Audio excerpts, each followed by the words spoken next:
Consider the Great Pyramids, one of the original 7 wonders of the world and the only one that still exists today. Did you know that the pyramids of Giza weren't the only pyramids out there? And they weren't even the first ones. First, there were the pretty good pyramids, but they didn't catch on. Nah, I made that up. Back to the story. In ancient Egypt, it was believed that kings were chosen by gods to serve on earth as their mediators. In the afterlife, they were expected to become gods themselves. The pyramid complex was built to make sure that the king had everything they might need in the afterlife. The complex included the pyramid, a palace, and temples. The tomb in the pyramid, where the king was buried, was filled with many things they might need, like furniture, food, and gold vessels. Actually, the first pyramid had been built 80 years before the first pyramid of Giza appeared. Overall, there were around 100 of them. Some weren't finished though, since the construction took a while and not every pharaoh lived long enough to see the end of the construction. And now let's talk about the construction itself. The biggest of the pyramids of Giza is as tall as a 40-story building. So how on earth did they manage to build a structure that massive 5,000 years ago, long before machines and other equipment appeared? Well, let's figure it out. So Pharaoh Khufu ascended the throne around 2575 BCE, and his architects started the construction of the oldest and biggest of the pyramids of Giza. He figured that over 2 million limestone blocks had to be used to build the pyramid, each weighing around 2.5 tons, around the weight of a rhino. The architect wanted to finish the construction in 20 years. To make it possible, a stone had to be carried and pushed into place every 4 minutes, 24 hours a day, 7 days a week, and 365 days a year, except leap year. So obviously, a lot of workers were needed to make it happen. Many believe that it was enslaved people who worked at the pyramid's construction site, but that's not true. Workers came from all over Egypt to contribute to the project. All in all, around 25,000 of them. The Egyptians were doing all kinds of work, starting with manual labor and crafting tools to administrative work. They all worked around 10 hours a day. They were housed and well fed, and they were overall living a more comfortable life than an average Egyptian could afford at that time. Supposedly, the builders lived in a nearby temporary city and were a highly organized community with a strong leader. The pyramids seemed to be designed to align with the points on a compass, and their sides symbolized the rays of the sun. But back at that time, there were no compasses. Ancient Egyptians figured out the directions themselves and with amazing precision. To align the pyramids, they used 2 constellations. The construction site was arranged on the west bank of the Nile River. This also had a symbolic meaning. Just like the sun sets in the west, life sets in the west as well. The second pyramid of Giza was for Khufu's son, Pharaoh Khafre. It's a bit smaller, but this one has the famous noseless statue of the Sphinx. Of course, originally it had a nose. I would tell you what happened to it, but it's still a mystery, and no one knows for sure. Sphinxes have the body of a lion and the head of a human. They were considered guardians of important areas. This famous Sphinx, also pronounced Sphinx, has the head of Pharaoh Khafre and is guarding his pyramid, facing the sunrise. The Sphinx is one of the biggest and oldest statues in the world. Originally, it not only had a nose, but was also painted. Scientists have discovered traces of the red color of its face. So, most likely, the Sphinx was painted red. There are also remains of yellow and blue color on its body. The statue definitely wasn't boring. Till around 1800, the Sphinx was buried up to its shoulders until an adventurer with a team of 160 men dug it out. But let's get back to the construction. The workers, of course, needed stone blocks. There were 2 main places where people could get these stones. One source was close to the construction site, but that fossil-lined yellow stone was only suitable for the pyramid's interior. The limestone blocks for the exterior were hauled from 8 miles away on 30-foot-long sleds. Apparently, it wasn't too hard to pull them. The sand mixed with the right amount of water was pretty slick, and 10 people could move a sled even with a rock weighing so much. Surprisingly, cutting off a block of limestone wasn't the biggest problem. When in the ground, it was soft and could be split relatively easy. But after getting exposed to the air, limestone hardens. So the most difficult part was to shape the blocks. That step was crucial because the smallest inaccuracies could lead to the whole pyramid collapsing. So, okay, those limestones were mined, carried on a sled, shaped, and then what? How could they be put into place? Well, this is still a mystery. Archaeologists have discovered the remains of a ramp system that dates back around the time the pyramids were being built. So historians have come to the consensus that, most likely, the Egyptians designed a unique ramp system to move and pull huge stone blocks. The most common opinion is that there were several ramps around the pyramid. There probably was a central ramp with 2 staircases on each side of it built over the pyramid stones. The ramp was growing as the pyramid was getting higher. People might have been walking up the stairs, pulling up stones on wooden sleds. But this is just one of the options. Other experts say that the ramps were around the pyramid, and some say that the ramps were inside the pyramid. Maybe we will never know for sure, and it'll forever remain a mystery. The exterior limestone of the pyramid was polished with sand and stone until it gleamed. On top, there was a gold and silver capstone, which glimmered over Egypt like a second sun. So that's how it was 5,000 years ago. Now, about the interior. Surprisingly, there's not much inside the pyramid. Most of it is just solid stone with very little open space. But let's take a quick look inside. From the entrance, there are 2 stairways, one going down and the other going up. They take us to the chambers. There are 3 of them inside. Now, why is that? Apparently, throughout the whole construction, a burial chamber had to be prepared at all times, just in case a pharaoh kicked the bucket before the construction ended. So, separate chambers were built one after another as the construction progressed. The last of them was the main one. It's called the King's Chamber. It's the one where Khufu was resting. It's the biggest room at the very heart of the pyramid, and there's a big passageway leading to it. It was likely used as a kind of elevator to move granite up to build the interior. Granite was also used to make 5 stories of support beams to ensure that the pyramid didn't collapse. And we can see that it worked since it's been standing for centuries.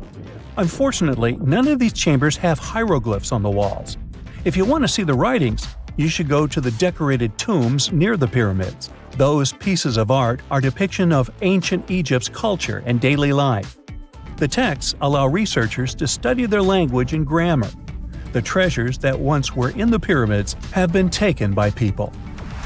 There are also many secret tunnels and passages inside the pyramids, but even today, no one knows the whole plan of the interior.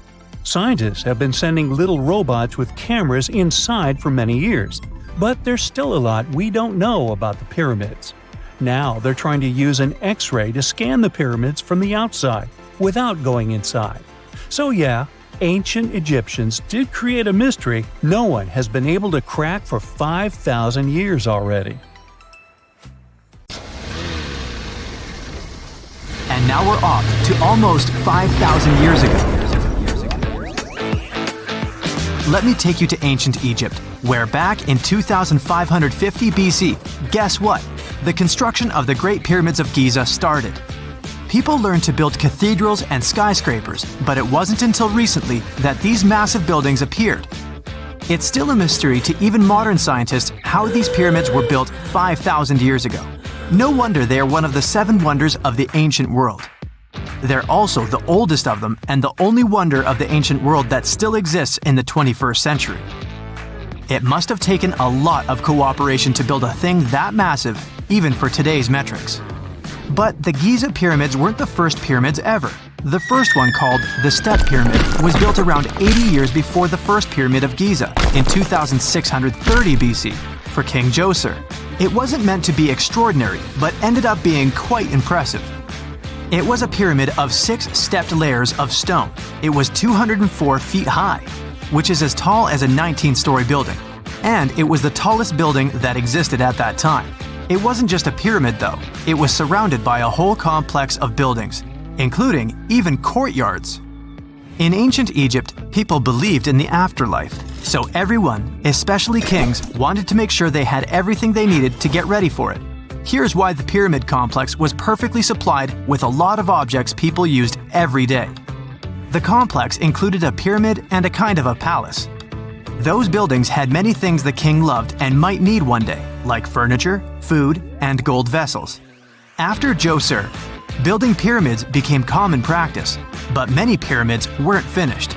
It would usually take about 20 years to build one, but many rulers reigned way less than that. Overall, there are more than 100 pyramids.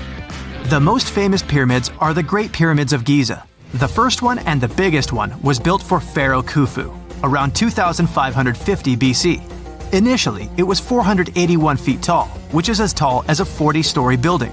The second pyramid was built for Khufu's son, Pharaoh Khafre, around 2520 BC. It's just a bit shorter, usually standing at 471 feet high, a 39-story building. This is the pyramid with the famous statue of the Sphinx. Sphinxes have a lion's body and a human head. They were built to guard important areas. This one has the head of Pharaoh Khafre and is guarding his pyramid, facing the sunrise. The Sphinx is most well known and is one of the world's biggest and oldest statues. Originally, it had red color and did have a nose. It's still possible to see the trace of red pigment by its ears. But no one knows exactly when the nose disappeared. For some time, the Sphinx was sort of hidden underground, being covered with sand up to its shoulders.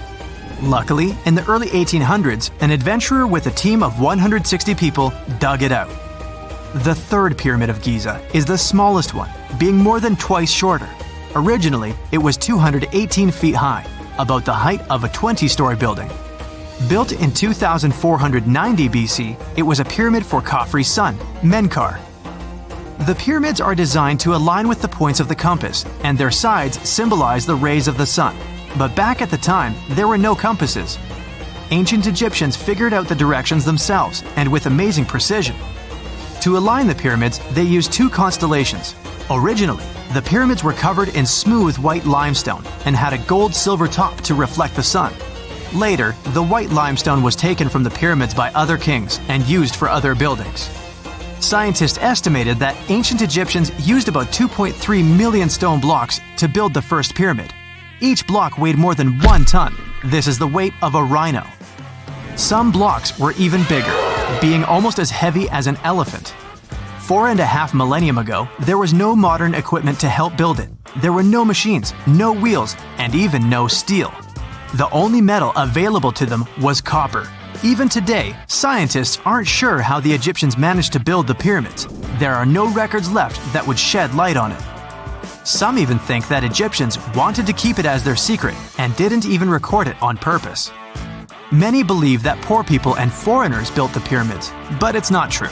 Actually, the builders were very skilled workers, and they were fed and paid well. The archaeologists claim that the builders lived in a nearby temporary city and were a highly organized community with a strong leader.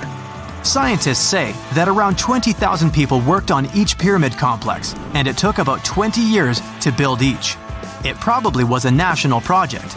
The construction site was large in resources, and food and essentials were likely to be contributed from all parts of Egypt. Even with all that support, it remains unclear how people managed to cut, transport, and assemble those huge stones. One of the theories suggests the stones were most likely transported on boats down the Nile River. Then, there was a harder part. They had to be moved to the construction site. For that, they probably used wooden sleds. It wasn't very hard to pull them because the sand mixed with the right amount of water was pretty slick. And 10 people could move a sled even with a rock weighing 1 ton pretty easily. Finally, one last problem. The stones had to be lifted and put into place. Archaeologists have discovered the remains of the ramps system that dates back to when the pyramids were built. Most likely, the Egyptians designed a unique system to move and pull huge stone blocks, but no one knows what it looked like exactly. The most common opinion is that there were several ramps around the pyramid to help move the blocks. The ramp was growing with the pyramid getting higher. They suppose people were walking up the stairs, pulling the stone on the wooden sled up in the middle on the sandy ramp. But this is just one of the options. Others say that the ramps were going around the pyramid. Some say the ramps were inside the pyramid. But we'll never know for sure, and it'll forever remain a mystery, just like the ancient Egyptians wanted. Surprisingly, there's not much inside the pyramids. Most of it is just solid stone with very little open space.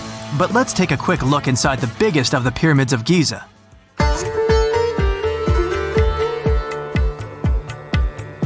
From the entrance, there are two stairs, one going down and the other one going up. The descending one takes you to a chamber located underground. That's where the pharaohs are, but not in this pyramid because Khufu wanted to stay higher. The underground room is partly unfinished. The room with Khufu's sarcophagus is called the King's Chamber. It's upstairs and then through the tall and long Grand Gallery. Below the King's Chamber, there's a room called the Queen's Chamber. There are no queens though, and no one is sure why the room is called this. Unfortunately, none of these have any hieroglyphs on the wall. They're just bare. If you want to see them, you should go to the other rooms that are decorated. Those pieces of art are depictions of ancient Egypt's culture and daily life. The texts allow researchers to study their language and grammar. Sadly, the treasures that once were here in the pyramid are long stolen. From that room, there are several tunnels for an unknown purpose. There are many tunnels and passages inside the pyramids. There are many chambers and shafts and secret ways. Scientists have been sending little robots with cameras there for some decades already. And the robots did discover another chamber a bit upstairs with hieroglyphs on the walls. But even today, much of the pyramids is still unknown, and there's no so-called building plan of the pyramids. Egyptians did create a mystery no one can crack for 4,500 years already. Scientists recently started to X-ray the pyramid to learn what's inside it without entering it and its narrow, mysterious tunnels.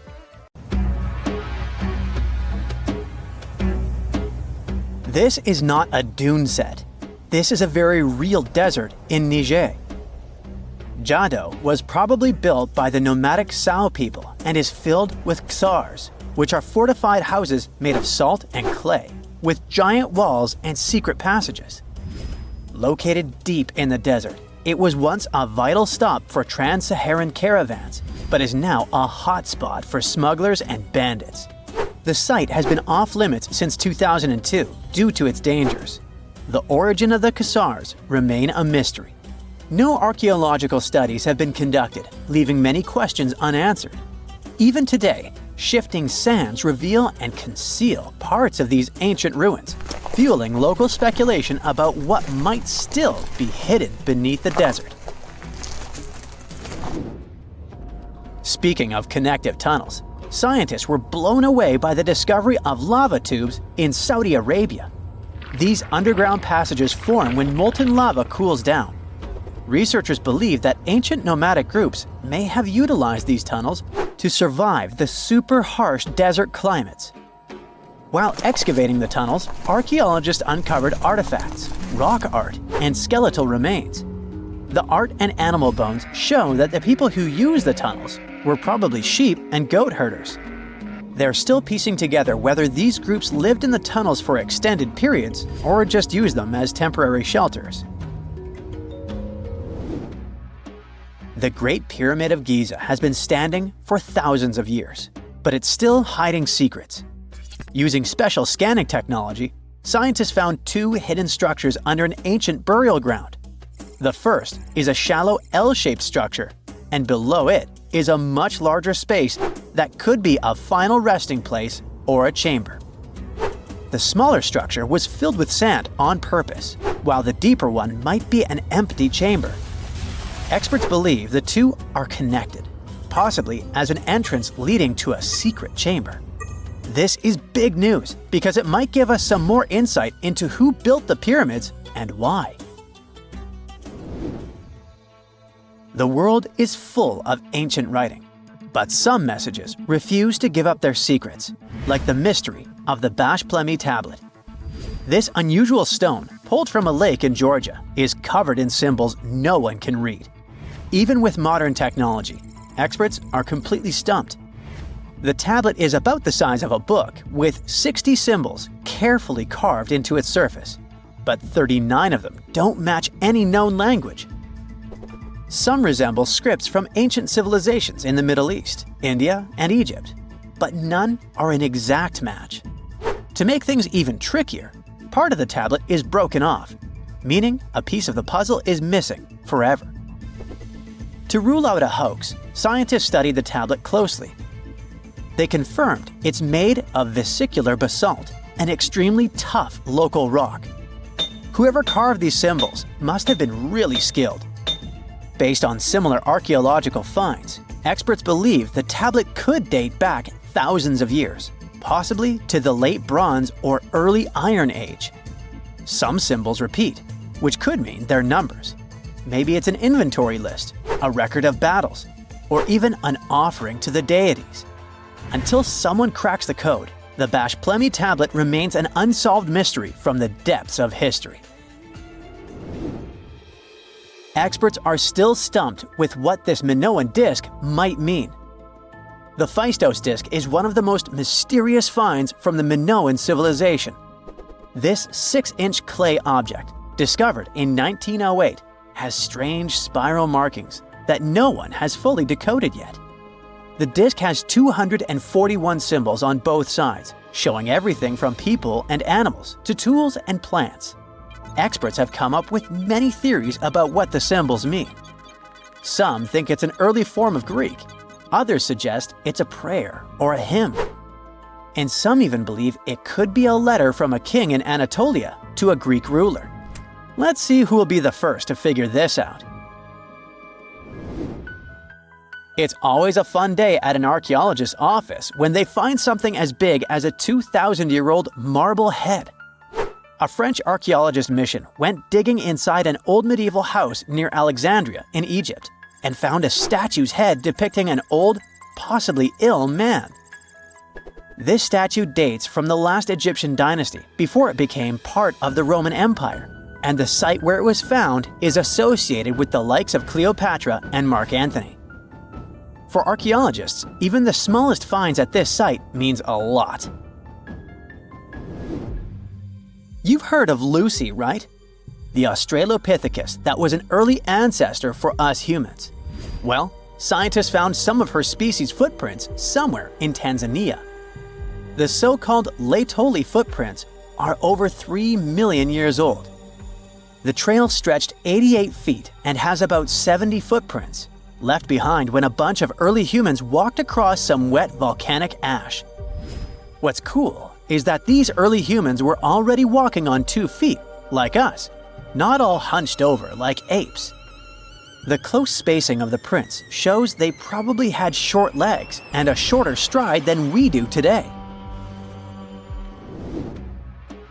In an ancient Egyptian temple, archaeologists uncovered a shrine unlike any other, a place dedicated to falcons and 2 mysterious deities. One deity had a falcon's head, while the other wore a crown with a sun disk and cow horns. But the most baffling discovery was an inscription that read, "It is improper to boil a head in here." At the heart of the shrine, there are 15 headless falcons carefully arranged on a pedestal, likely as offerings to the falcon-headed deity. One theory suggests the birds were boiled first, perhaps to pluck their feathers, before being placed in the shrine, following the strange rule carved into stone. Archaeologists also found a 13-inch iron harpoon nearby. Its true purpose remains unknown, although the shrine also held remains of fish, mammals, and bird eggs, suggesting that the rituals may have included feasting. And speaking of ancient Egypt, meet Hathor. Scientists named her after the ancient Egyptian deity of motherhood, music, and singing. This wooden statue, housed at the Metropolitan Museum of Art, was thought to be just a beautiful artifact, until a surprising secret was uncovered. Using an X-ray machine, experts found a mechanical operating system inside it, with pulleys and axles connecting her shoulder to her left leg. When activated, the system made her hand raise and lower, an engineering marvel from over 3,000 years ago. The statue was created during Egypt's Middle Kingdom, around 1800 BCE, and is often compared to 19th century automata due to its advanced design. It's believed the statue was used in religious ceremonies, symbolizing Hathor's role in dance and music. An unexpected discovery happened in northern Kuwait, where a Kuwaiti-Polish team uncovered a mysterious 7,500-year-old statue. The statue features an elongated skull, no mouth, narrow eyes, and a flattened nose. This feature is thought to be an Ophidian figurine, named after the Greek word for snake, and it was likely made by the Ubaid culture, a civilization known for their pottery skills. While no one knows exactly what role this weird statue played, it might have been linked to rituals or symbolic practices. Some scientists think these figurines, found in homes or final resting places, were tied to important cultural beliefs. We couldn't mention unresolved mysteries of this world without speaking about these elongated skulls. In the deserts of Peru, researchers uncovered 5 ancient skeletons, 2 with unnaturally elongated skulls. While head shaping was common in many cultures, these skulls defy explanation. Local legends tell tales of the so-called gentiles, a mysterious race banished underground by the powerful deities. Some say this is what the skulls represent. Others think this is some type of genetic anomaly, which was confirmed after finding an infant skull, too large to be artificially shaped. Whenever you hear about ancient ruins, you almost never picture them being suspended somewhere, or just randomly hanging on the branch of a tree, right? In fact, for most of the ancient artifacts we have exposed in museums all over the world, archaeologists did quite an impressive amount of digging. You see, buildings have this funny way of fading away over time if not properly taken care of. Sometimes we need to reuse some building materials, so an older construction may be sacrificed in the process. Other times houses are abandoned, and once they are exposed to the elements on the surface, like rain or sunlight, they don't really stand a chance. Some just simply crumble away due to good old erosion. So the only way a piece of architecture can survive the test of time is if it's somehow gotten buried deep down. Now, how did they end up buried in the first place? Well, it's quite the comedy of errors. Ancient cities had a habit of gradually raising their ground level like a kid adding toppings to their ice cream sundae. You see, these settlements were always busy collecting food and building materials to keep up with their ever-growing population. But hey, who has time to deal with waste and rubbish? It wasn't exactly high on their to-do list back in the day. So when it came to building new houses, ancient civilizations found it much easier to save their sweat and tears by piling up the rubble and constructing right on top. But that's not all. Rivers would also occasionally flood and deposit a layer of sediment on the city floors, further encapsulating those ancient constructions. And in those dry regions like the desert, where the wind likes to show off its sand and dust dance moves, you can bet it was a constant struggle to keep the establishments clean. One hilarious example is the Sphinx, which had its head buried in sand until a group of archaeologists unearthed it in 1817. Some ancient towns eventually got covered up because they were completely abandoned. With less human activity to control their expansion, plant seeds couldn't resist the opportunity and sprouted all over the place. They gobbled up carbon dioxide from the air and grew, adding more and more bulk to the ground. Those cheeky roots even decided to stabilize the soil made from decaying plant matter, creating layers upon layers of earthy goodness.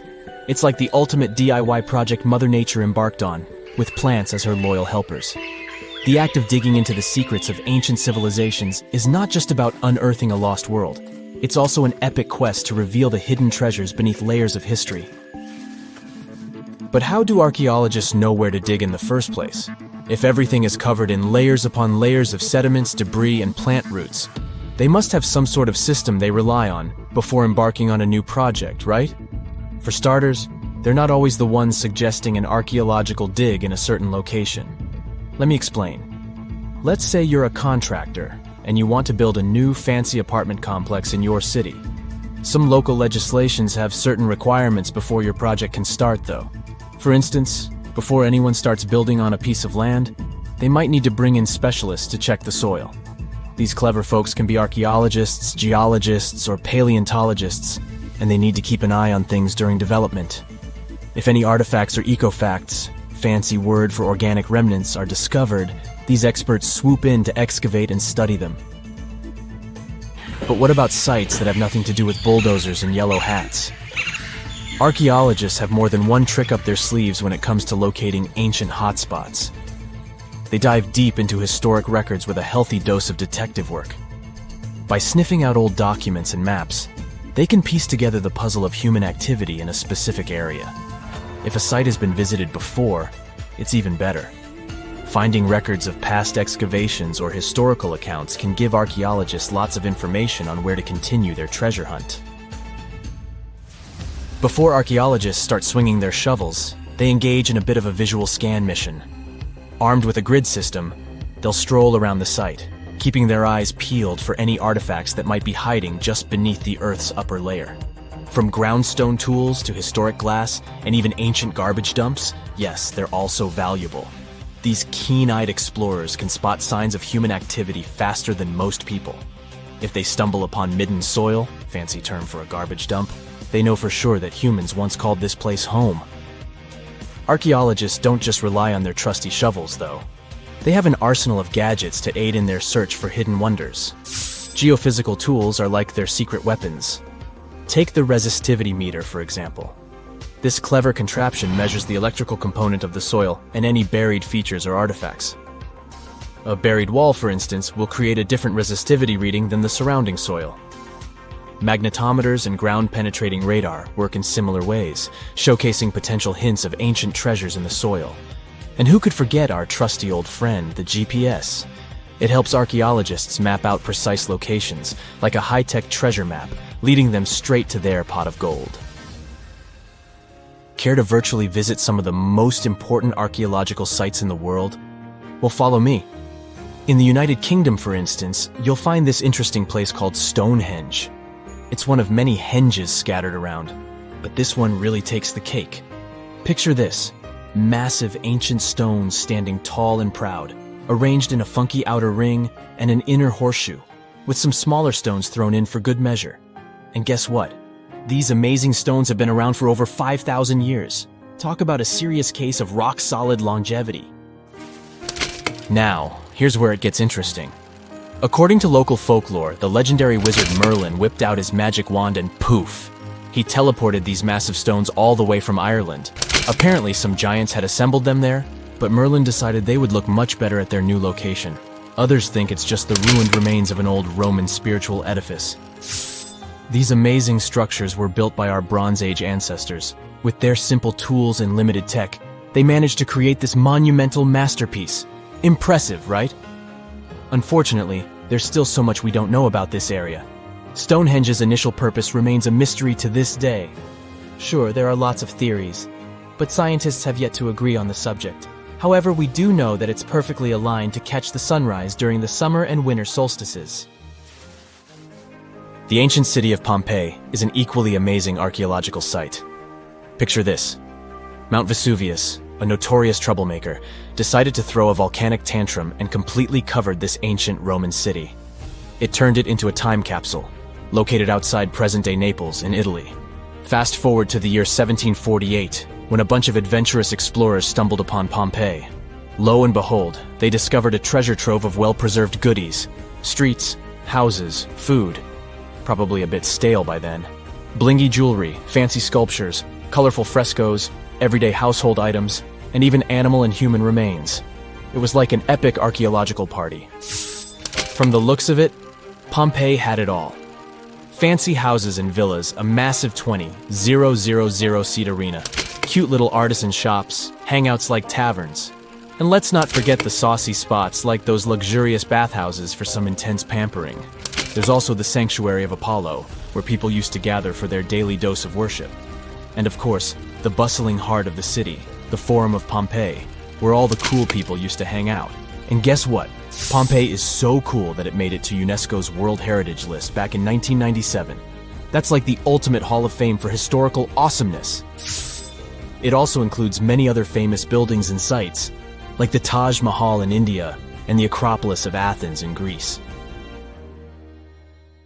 Wow! Scientists have found a lost city beneath Egypt's pyramids.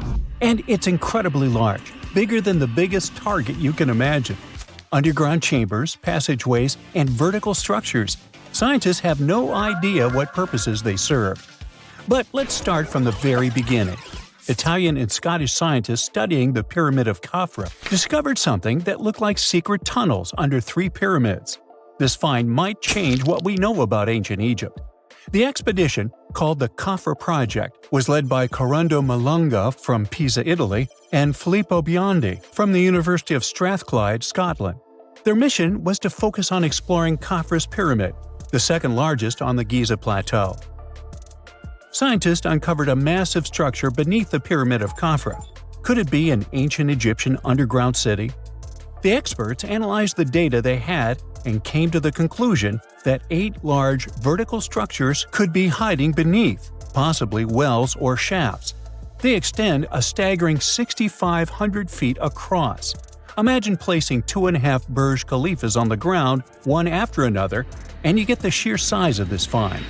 These shafts also plunge nearly 2,000 feet underground. Some of the deepest underground stations in the world are located at a mere 380 feet underground or so. These cylindrical shafts are surrounded by spiral paths. Picture some old Gothic castle. They're connected to 2 giant, weirdly shaped chambers. Are those cubes? Or possibly bowls? Each of these chambers is likely more than 260 feet across.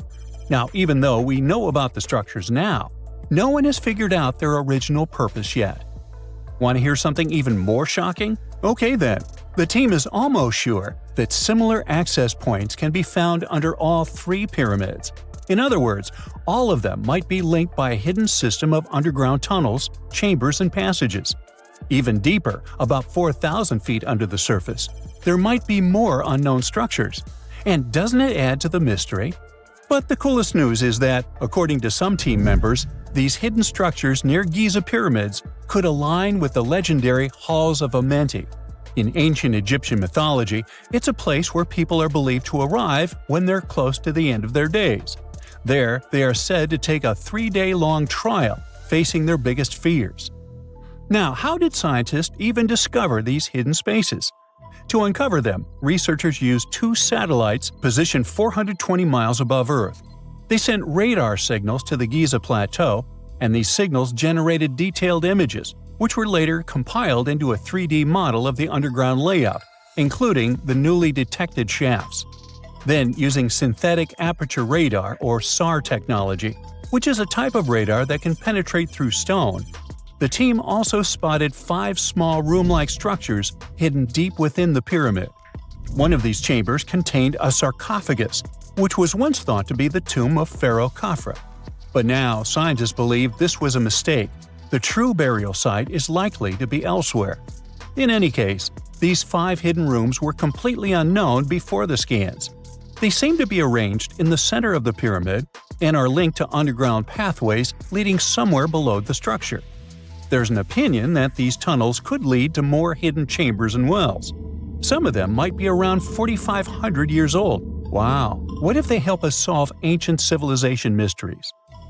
Preliminary data suggests that all this underground space can be much more than a few empty chambers. There might be many more hidden structures near the Giza pyramids. How come?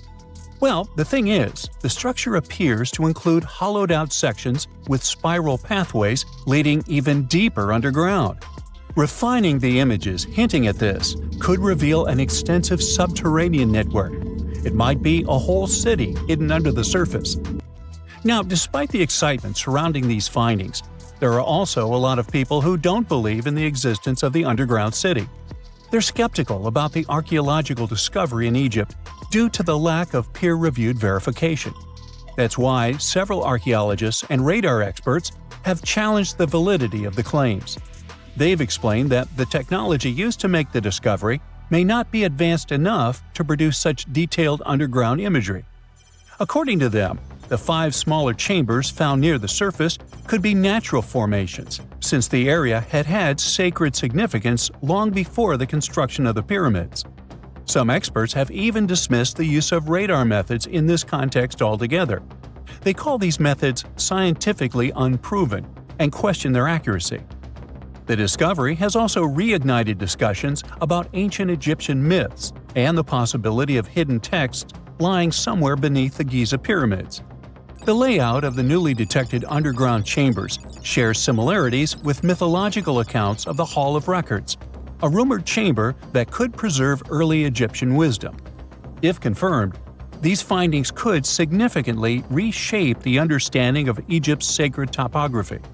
Plus, this lost city beneath Egypt's pyramid could become physical evidence of previously unknown underground structures. That's why the Khafra project is super eager to begin excavating to confirm their findings.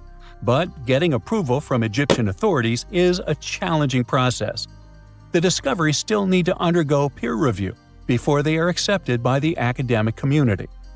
By the way, this recent archaeological discovery in Egypt comes on the heels of another discovery involving a weird structure beneath the Royal Giza Cemetery, which researchers believe is unnatural in origin. Archaeologists use remote sensing techniques and uncovered a mysterious L-shaped structure underground in the Western Cemetery of Giza. This area is known to house burials of royal family members and high-ranking officials. Many of the tombs in the cemetery have above-ground mastabas, rectangular stone or mud brick structures with flat roofs. But there is an area in the center of the cemetery where there are no above-ground structures. To investigate this unexplored region, the team used electrical resistive tomography and ground-penetrating radar.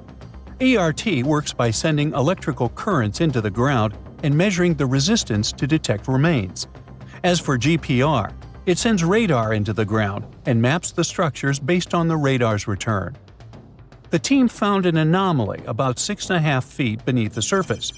It appeared to be an L-shaped structure measuring at least 33 feet in length. The readings suggested that the structure had been backfilled with sand after its construction. This made the team hypothesize that it could be a mix of sand and gravel, or possibly an air void. This anomaly was classified as a highly resistive structure, which meant it didn't occur naturally.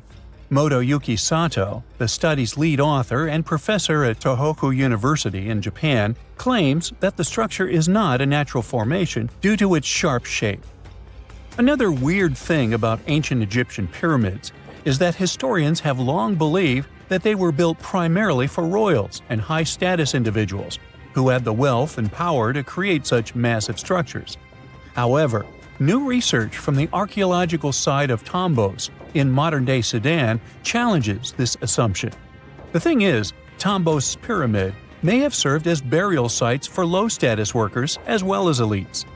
The hard-working members of ancient communities may have found their last resting place in some of the most visible monuments, including the pyramids. Located along the Nile River in the ancient region of Nubia, Tombos became part of Egypt after its conquest of the area around 1400 BCE. That's when Egypt established the site to strengthen its colonial control. Workers at Tombos built pyramids, but those were much more modest than the famous pyramids of Giza. The research team reanalyzed 110 human skeletons from Tombos, originally studied in 2012.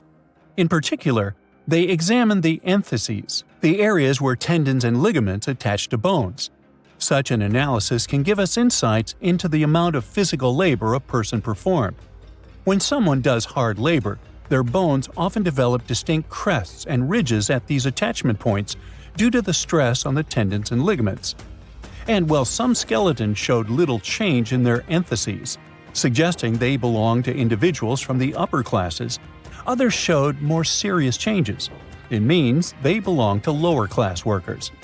This finding can totally challenge our earlier understanding of pyramid burials, especially the idea that only elites were buried in the pyramids, because the pyramids themselves were designed for the elite. This recent research may prove that lower-class workers may have found their final resting place in these monumental structures too. What is a boat doing in the middle of a desert? You would expect to find a seagoing vessel closer to shore. This is the question archaeologists have been asking for decades. In 1988, there was a storm near one of the most important archaeological sites in ancient Egypt. A wooden structure emerged from the sand. It was hollowed out by termites. Scientists were determined to solve its mystery. In 2000, they began excavating the site near Abydos, Ubaid. An American team of experts soon discovered a boat that was 70 feet long, and it wasn't alone. In total, there were 14 boats neatly resting next to each other. It was impossible to completely dig out the boats because of their poor condition. Luckily, the wood was preserved enough to get a sample. Analyses revealed that the boats were around 5,000 years old, the oldest fleet in human history to this date. The time of their construction predates the pyramids at Giza by half a millennium. Each ship of the fleet rested in a vault that matched its dimensions. The room was roughly a third of the size of a tennis court. It had mud brick walls that featured more than 120 drawings of boats. Ancient Egyptians incised them on whitewashed walls that were excellently preserved. Scientists have known about these mysterious chambers for well over a century. 1901, 1902. A British archaeologist, Arthur Weigel, stumbled upon a strange structure west of the River Nile. His team caught a glimpse of the interior walls. Sadly, a section of the roof collapsed, so they had to call off further exploration. Researchers abandoned the site, but its location remained on the maps. The boat's position first led scientists to think that they rested on a bank of the mighty Nile. But there was a problem with this theory. Today, the river flows almost 7 miles west of Abydos. Further studies of the surrounding terrain showed the Nile didn't change its course throughout history. Also, if the boats floated near a dock, they would be in unstable positions. The 14 vessels at Abydos were perfectly parallel to each other. There was only one conclusion possible. Someone had deliberately placed them like that. They must have gone through a lot of effort. Each boat had enough room for up to 30 rowers. These vessels could really float. They weren't models, but scholars still don't know if they actually sailed any body of water in ancient Egypt. This doesn't diminish the importance of the find. Previously, archaeologists found only small-scale models. In King Tut's tomb alone, there were 35 boat models. For a long time, these figurines were the only clues as to how ancient Egyptian vessels looked like. The boat's design confirms that they were the real deal. They are the earliest surviving examples of something called built boats. Ancient people constructed primitive vessels by hollowing out large tree trunks. The alternative was reed that was tied together to form a raft. The boats at Abydos had planks tied together. This was a major breakthrough in shipbuilding. During their lifetime, the boats must have seemed impressive. Timber was a valuable commodity at the time. There was no wood in the desert. Cedar had to be imported from Lebanon. The only person who could afford such luxury was the pharaoh. Studying the area around the ancient fleet provided more answers. Scientists discovered a mud brick structure where Egyptians worshipped the pharaoh. Its approximate date of construction matches that of the wooden boats. The same bricks out of which this building was made were used to encase the fleet. At the time of their construction, the rooms they were stored in had a ceiling. That's the section that archaeologists stumbled upon in the early 20th century. Just like mummies and coffins, these marvelous ships rested inside splendid vaults. The exterior of these rooms was also impressive. The outer walls originally had a plaster of white limestone. It reflected sunlight. In the desert sun, the structure housing the boats must have shone from miles away. Ancient Egyptian builders used the same technique to cover the pyramids 500 years later. Today, their surface looks jagged, but it wasn't always like this. When they were constructed, the pyramids had a top layer of fine white limestone. Their surface was smooth and it gleamed in the sunlight. Instead of stairs, the outer layer of the pyramids was more of a sleek ramp. Archaeologists were left with one final question. Which pharaoh owned the fleet? The answer lay just a mile from the site. This is where the tomb of a pharaoh from the 5th dynasty rested, King Senwosret III. Its time and style of construction matched the ones of the chambers with boats. The very end of his rule might explain how the boats ended up in the middle of the desert. The pharaoh probably passed away in northern Egypt. Then his body was transported down the Nile to Abydos in a marvelous procession of decorated boats. The vessels were later lowered to chambers near the final resting place of their owner. This had a symbolic meaning. In the ancient Egyptians' belief system, ships played a key role. Their supreme deity was Ra. He traveled through the sky during the day in the form of the sun. At nighttime, he sailed through the netherworld in a solar boat. The pharaoh identified himself with Ra. That's why he needed boats in the afterlife. That was the only way to regenerate himself, just as the sun rises every day above the horizon. This belief existed for thousands of years. The more famous Pharaoh Khufu also had a ship. Scientists found it in 1954 next to his pyramid at Giza. It is some 4 centuries younger than the fleet at Abydos, but Khufu's ship was almost 2 times longer. The Great Pyramid of Giza and King Tut's tomb are some of the most famous archaeological finds in Egypt. But there are many more secrets hiding beneath the endless sands of the Sahara Desert. Recently, 2020, archaeologists found a lost city there. They have labeled it as the most important discovery since King Tut's tomb, 1922. The city of Aten is some 3,000 years old. Historians hope it will give them a unique insight into the everyday life of ancient Egyptians. The famous archaeologist and Egyptologist Zahi Hawass proclaimed the site a lost golden city.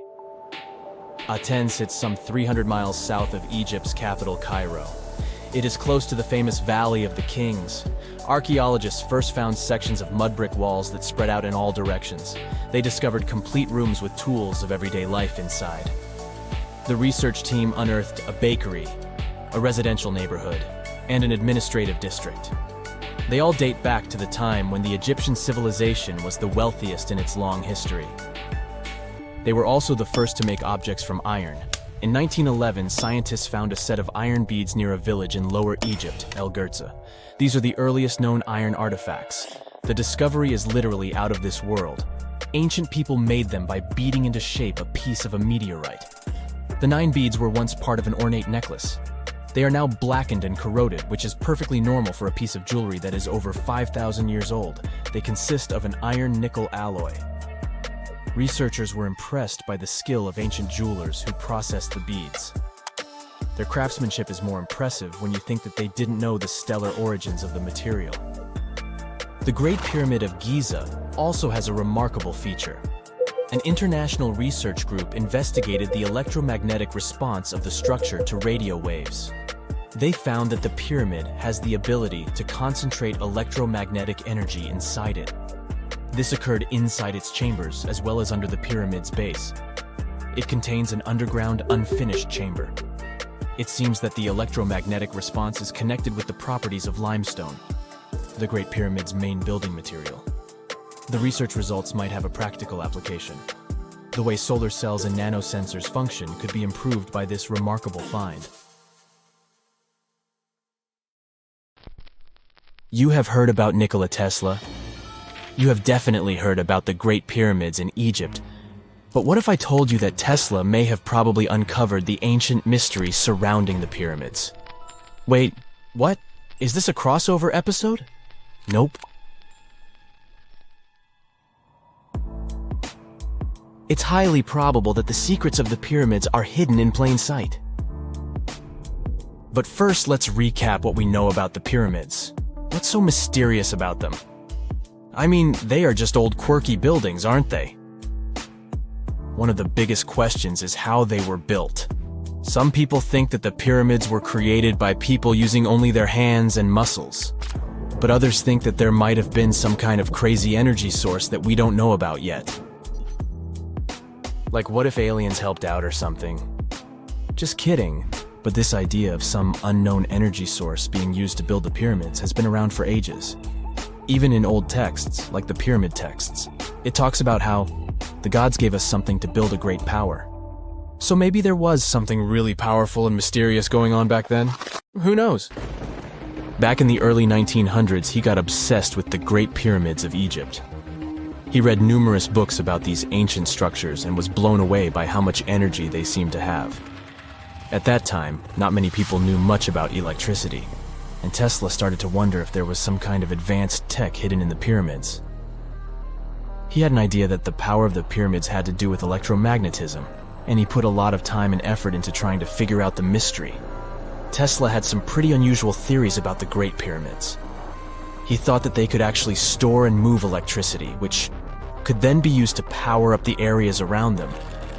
He also had this theory that the pyramids were built using some kind of crystal energy. He believed that the chambers inside the pyramids could have these super powerful crystals that could control the electromagnetic fields. that's not all. Tesla also had this idea that the materials used to make the pyramids had properties that allowed them to trap energy from the sun and the moon. And not just a little bit of energy. He thought that the pyramid could actually create this massive energy field that could light up whole cities or even brighten up dark places. He thought that the pyramids could be used as giant power plants to generate electricity and run machines. Tesla even believed that the pyramids were somehow linked to cosmic energy, which could be used for spiritual enlightenment and healing. How very new age of him. Anyway, Tesla wasn't just pulling these ideas out of thin air. He was seriously into studying everything he could about the pyramids, from ancient artifacts and texts to hieroglyphs and drawings. And he came up with this idea that the pyramids were designed to be energy amplifiers, and some kind of unknown energy source was used during their construction.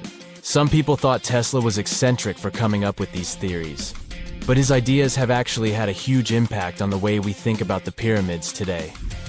Researchers and scholars have been digging into his theories for years and using them to uncover some of the biggest mysteries surrounding these ancient structures.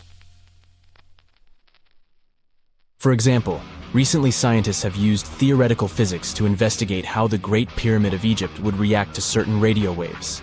They found out that if the radio waves were a certain length, the pyramid could concentrate the energy inside its rooms and focus it under its base. The scientists did lots of calculations to figure this out. They first thought about what radio wavelengths would work best. Then they made a model of how the pyramid would react to the waves. They figured out how much of the energy from the waves would get absorbed or spread out. Lastly, they checked how the energy would move around inside the pyramid when the waves hit it. To help explain all of this, the scientists used something called multipole analysis. This is when you take a complicated object and break it down into simpler parts. Then you can see how each part interacts with the energy that's coming in. It's like taking apart a puzzle to see how each piece fits together. The researchers are interested in how all of this can be used in the future. They want to make really tiny particles that can do the same thing as the pyramid, but with light. By changing the size, shape, and the material of these particles, they can control how the light moves around them. This can be really useful for things like making tiny sensors or super efficient solar cells. The scientists had to make some guesses when they were doing their research. They assumed that there weren't any hidden spaces inside the pyramid, and that the material used to build it was all the same. But even with these guesses, they still made some pretty impressive discoveries. But the pyramid study is not the only proof that Tesla was ahead of his time.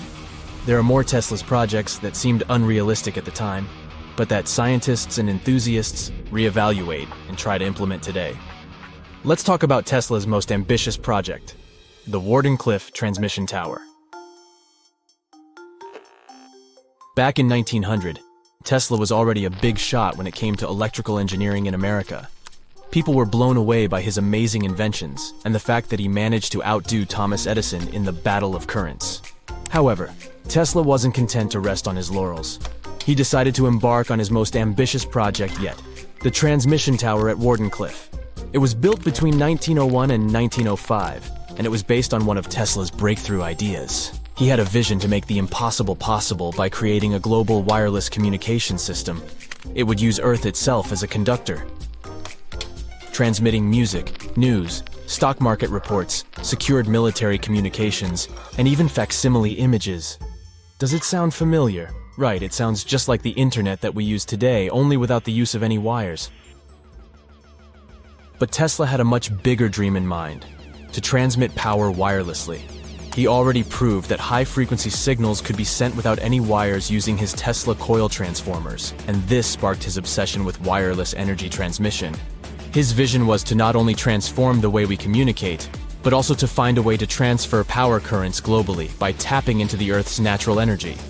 Tesla believed that there was an abundance of free energy all around us that could be used for humanity's benefit. In 1899, he conducted some top-secret experiments and got convinced that it was possible to transmit electrical power through the Earth's upper atmosphere. This is actually how the Wardenclyffe Tower was created.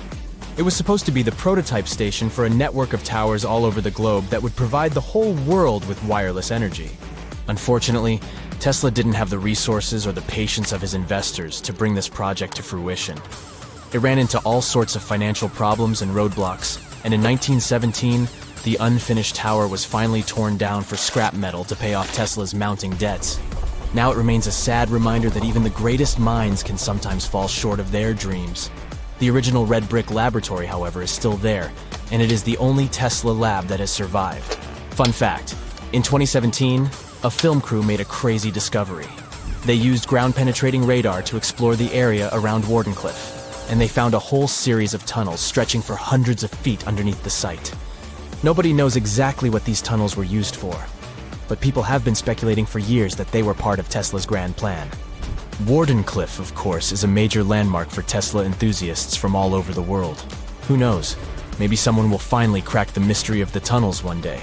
But even if they don't, the legacy of Tesla and his amazing ideas lives on. Before we get into the reason why and how there are pyramids all around the world, let's talk about some of the examples. I'll start with the Pyramid of the Sun in Mexico. These folks really knew how to build a city. Their well-planned urban center spanned over 7 square miles and boasted several pyramids. But the Pyramid of the Sun is the most impressive.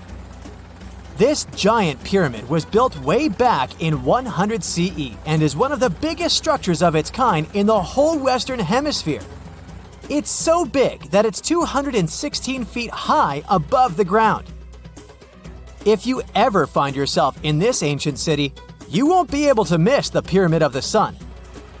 It's right there on the east side of the Avenue of the Dead, the city's main north-south street. To build this incredible pyramid, around 1 million cubic yards of material were used, including a special kind of red volcanic rock called hued tezontle. Impressive, huh? We don't know too much about the people who built the Pyramid of the Sun or its purpose. But archaeologists believe there was once a temple on top of it. When explorers went below the pyramid in the 1970s, they found a bunch of cool tunnels and chambers. In 2011, they even found a secret stash of clay pots, obsidian pieces, animal bones, human figurines, and a mask. Who knows what other secrets the pyramid is hiding? If you decide to see this one, you must climb the pyramid using the 248 uneven steps on the west side. Watch your step. Sudan got some pyramids too. Nubian pyramids aren't as big as the ones in Egypt, but they still got around 200 of them. These ancient pyramids have been home to the tombs of the pharaohs of the Meroitic kingdom for almost 1,000 years, who ruled Egypt from Nubia to the Mediterranean Sea. The pyramids at Meroe were constructed using granite and reddish sandstone. Oh, and did you know that Sudan has more ancient pyramids than Egypt? The Kushite pyramids depict the indigenous architecture and burial traditions of Nubia's Napata and Meroe kingdoms, which ancient Egypt influenced. Meroe, the burial site of over 40 queens and kings, is the most extensive Nubian pyramid site. The tomb walls depict mummified royals bedecked in jewelry, their wooden caskets containing bows, quivers of arrows, and other artifacts pointing to the Meroitic relationship and trade with Egyptian and Greek civilizations. So if you're looking for some ancient tombs to explore, you may consider skipping the crowds in Egypt and heading on down to Sudan. Let's fly to Iraq to see some more pyramids. Ziggurats have fancy receding layers and tiered temples. Instead of a smooth exterior, it has tiers like a cake. Perfect for all the important work and rituals that went on inside. You can find these towering structures scattered throughout Iraq and Iran, and they're a real testament to the power and skills of the people who built them. One of the biggest and most impressive ziggurats is the ziggurat at Ur. It's basically a giant rectangular pyramid that stands a whopping 70 to 100 feet tall, with 3 levels of terraces and a temple on top. Can you imagine how many baked bricks it took to build that thing? Try 720,000 for just the lower portion. This particular ziggurat was built for Sumerian king Ur-Nammu. Similar to other ones, this pyramid has been around for thousands of years, so it got a little rough around the edges. Thankfully, the Babylonian king Nebuchadnezzar II and some archaeologists came to the rescue in the 6th and 20th centuries respectively, and now you can find this near Talil Air Base. The ziggurat at Ur was built in 2100 BCE by King Ur-Nammu for the moon deity Nana. It was the tallest building in the city, and you could see it from miles around. It was like the medieval cathedral spire of its day. People would come here to bring their agricultural surplus and get their food allotments and seek spiritual nourishment. Sadly, the Nana temple at the top of the ziggurat didn't survive, but we do have some blue glazed bricks that may have been part of its decoration. The lower parts of the ziggurat are pretty amazing though. The architects even included holes in the temple's baked exterior to let the water evaporate from its core. Since we explored some of the pyramids on our planet, let's take a broader perspective. They can be found in many parts of the world. Egypt has over 100 pyramids, double that number in Sudan, and dozens of others are scattered in the Middle East and China. The Americas have the most pyramids in total, with more pyramids than the rest of the world combined. These pyramids are located in Mexico, Guatemala, Honduras, and El Salvador. Time to know more about the evolution of pyramids through history. The oldest pyramid is in Egypt. This pyramid was a step pyramid, which was created by placing one layer of stone on top of another. The pharaoh Sneferu is credited with creating the pyramid shape we recognize today.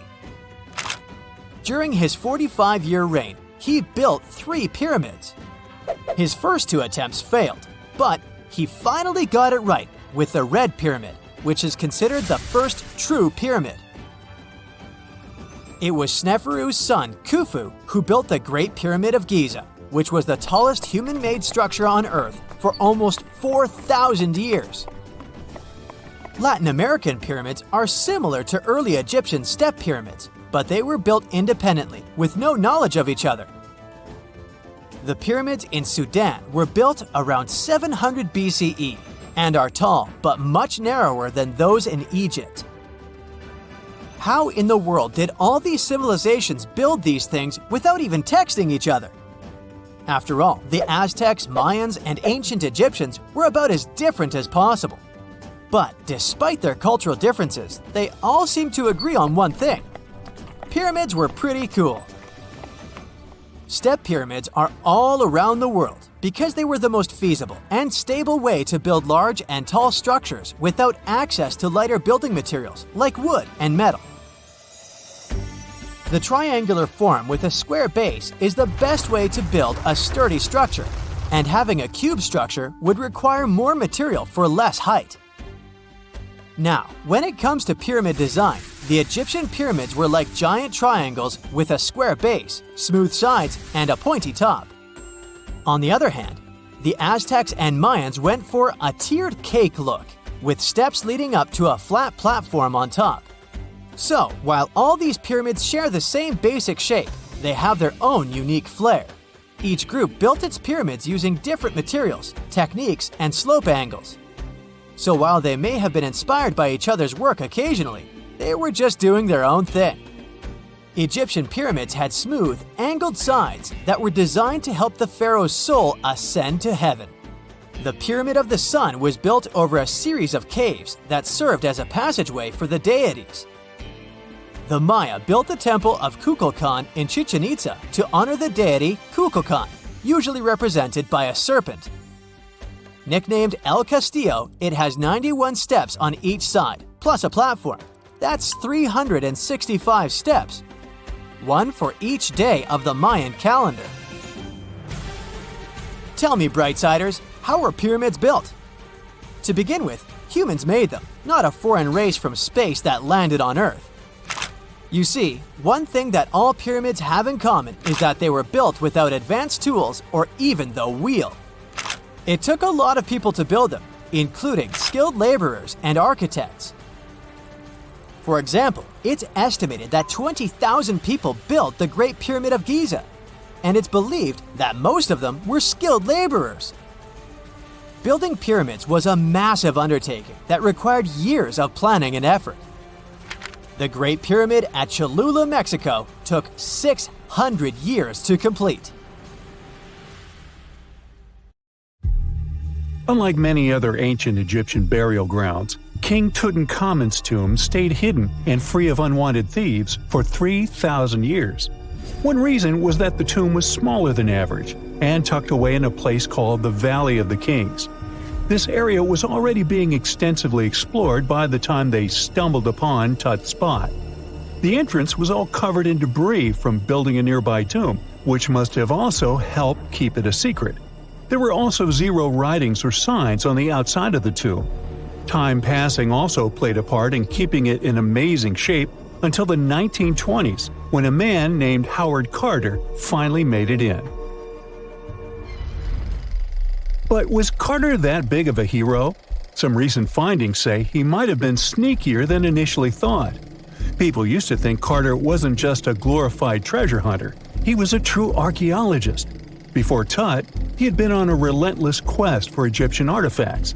He discovered his interest in these unusual objects when he was a child, and soon started drawing the sculptures and inscriptions that were found in ancient tombs. After stumbling upon the remains of King Tut, Carter spent a decade recording and processing all sorts of objects, like golden thrones, chariots, and statues from Tut's tomb, shipping them down the Nile to Egypt's museum in Cairo. Well, at least that was the official story. More recent discoveries claim that not all of the objects made it to Egyptian officials. A secret letter seems to uncover Carter's little 10 for them, 1 for me policy. The letter in question was sent to Sir Alan Gardiner, a philologist and friend of Carter's, dated from 1922. In these writings, Carter mentioned having found the tomb and was asking his buddy for some advice. In another letter from 1934, Gardiner seems to be thanking Carter for an amulet, which was sent to him as a thank you gift. Carter was adamant that it didn't come from Tut's tomb, but evidently it did. Even the British director of the Egyptian Museum was onto Carter's sneaky endeavors, but couldn't prove it. He compared Gardiner's amulet to others from Tut's tomb, and lo and behold, they were a perfect match. Gardiner was so disappointed to have been put in such a sticky situation that he vented to Carter in another letter. Deciding to be a good friend, Gardiner didn't throw the famous archaeologist under the bus. Instead, he advised Carter to take those stolen goods back to Cairo, just like he'd advise you to like this video and subscribe to the Brightside channel for more amazing videos on the most unique topics in history. It's not the only shady piece of information on Carter's post-discovery behavior. In 1947, a man named Alfred Lucas, who used to work with a controversial archaeologist, gave some information in an obscure journal in Cairo. He claimed that Carter sneakily cracked open the burial chamber door himself. Then he sealed it back up like nothing had happened before the official uncovering. Now, why would he do that? Well, the same theory suggests that Carter and his crew might have entered the tomb early so they could get their hands on some ancient goodies. Obviously, these people couldn't risk having such objects sold while they were still alive, but made sure they were auctioned off after they passed. Carter, though, never confessed to anything. He made no official denial either, but the Egyptian government couldn't risk any more mysterious disappearances, so they prohibited him from entering the tomb for a while. Some have connected this apparent stealing to the curse of King Tut. If you've never heard of it, know that it became quite the scary tale soon after King Tutankhamun's resting place was uncovered. It claimed that anyone messing with the tomb of the boy pharaoh would face some serious bad luck. It's not all dramatic like a mummy going on an aggressive spree, but word got out that the people involved in disturbing King Tut's lair met some mysterious, untimely ends. The main untimely passing related to this supposed curse is that of George Herbert, the 5th Earl of Carnarvon. He was this British aristocrat who helped fund the search for the tomb. He passed away just a year after the tomb was opened. Now, people love to call it mysterious, but it turns out that Herbert was already in pretty bad shape health-wise when he got to Cairo, and he ended up getting taken down by a regular disease. Now, let's talk numbers. There were a lot of people linked to this tomb opening – security guards, archaeologists, and supporting staff. And sure, a few of them did pass not long after the tomb started receiving visitors. As much as we'd like this curse to be true for the sake of, good storytelling, statistically, if you have a bunch of people connected to opening a tomb, you'd expect some passings just by random chance. The average lifespan for those supposedly targeted by the ancient curse was more than 20 years after the spell was supposed to kick in. Herbert's daughter even lived until the 1980s, that's half a century later. And Howard Carter himself lived until 1935, a solid 16 years after the big reveal. Some have suggested that the whole curse was nothing more than a careful PR strategy. You see, when Tut's tomb was found, Howard Carter wanted to make a priority out of keeping nosy reporters away. So he might have come up with a curse hanging over anyone entering the boy king's resting place. But what was stolen from King Tut's tomb anyway? Well, some jewelry to begin with. It might have been snatched by Howard Carter himself, according to a French specialist. He did some intensive research by looking at old pictures taken from inside the tomb back in the 1920s. He compared those images to various objects from museums and auction houses. He soon started to piece together the whereabouts of some of Tut's jewelry. First up, there's this collar that used to be on Tut's chest. It was all broken into pieces, and some parts went via Carter to the Nelson Atkins Museum in Missouri. Meanwhile, other bits ended up on a necklace owned by some unnamed people who tried to sell it in 2015 but failed.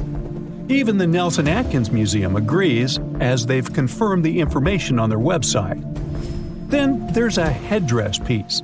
Some beads from it that once belonged to Tut apparently got stolen by Carter too. They were also strung into a necklace and are now being held at the St. Louis Art Museum. Another fancy collar made out of glazed ceramic magic spent some time at the Met, far away in New York. Thankfully, it was sent back to Egypt a bit over a decade ago. This seems to have been, as you'd expect by now, also stolen by Carter. Missing artifacts aside, King Tut still gave a ton of amazing objects that helped us learn more about this incredible ancient culture. Starting with the famous burial mask. It's this massive 21-inch gold art piece with semi-precious stones and glass paste. It weighs 22 pounds and showcases the boy pharaoh with a long beard and a headdress with a cobra and vulture. On the back, there's this spell from an important ancient Egyptian spiritual book that's supposed to make sure it works just as well in the afterlife. Tut was also apparently a board game enthusiast. They found 4 board games in his tomb, some made of ivory. Archaeologists also found a pair of gold sandals, though you'd imagine they were more for show than for comfort. In fact, the pharaoh probably never wore them in his lifetime. Now, speaking of fashion items, it turns out Tut was quite the fancy ruler. They even found a mannequin in his tomb that was used to pick out, adjust, and store his outfits and jewelry. The boy king seemed to have also enjoyed some music, based on the 2 trumpets historians found in his tomb.